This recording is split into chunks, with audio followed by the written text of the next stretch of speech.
শুনো, আমরা এই বাংলাদেশকে ধ্বংস করব, তোমরা আমাকে সাহায্য করো। তো বাংলাদেশকে ধ্বংস করবেন কেন? কারণ এই দেশে অনেক মুসলমান আছে, মুসলমান আমার একেবারে সহ্য হয় না।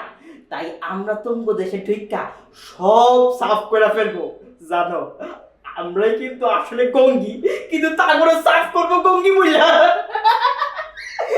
পাশাপাশি আমরা কিন্তু অনেক ভালো লেপিস্ট, তোমাকে মা বোনও বাদ যাবে না, সব সাফ হয়ে যাবে।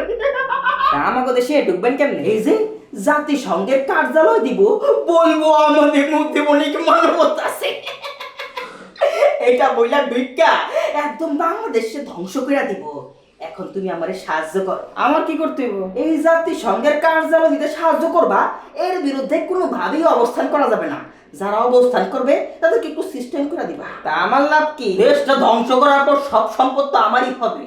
আমরা তো অন্য সব দেশ লুটপাট করে বড় লোক হয়েছি, উন্নত হয়েছি। তুমি 50-50 পাবা। হ্যাঁ, 50-50? আমি রাজি, আমি রাজি। একেবারে ভালো মতো ধ্বংস করে দেন, একবারে শেষ করে দেন। ভাই খুব ভালো মতো ধ্বংস করছেন, একবারে শেষ করে দিচ্ছেন। তা ভাই আমার শেয়ারটা এনে 50 টাকা। 50 টাকা কিসের?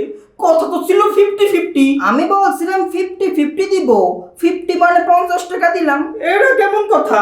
এটাই কথা, এর থেকে বেশি কথা আর বইলো না।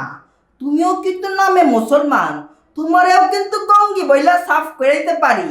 এখান থেকে তাড়াতাড়ি ফটফটা। হ্যাঁ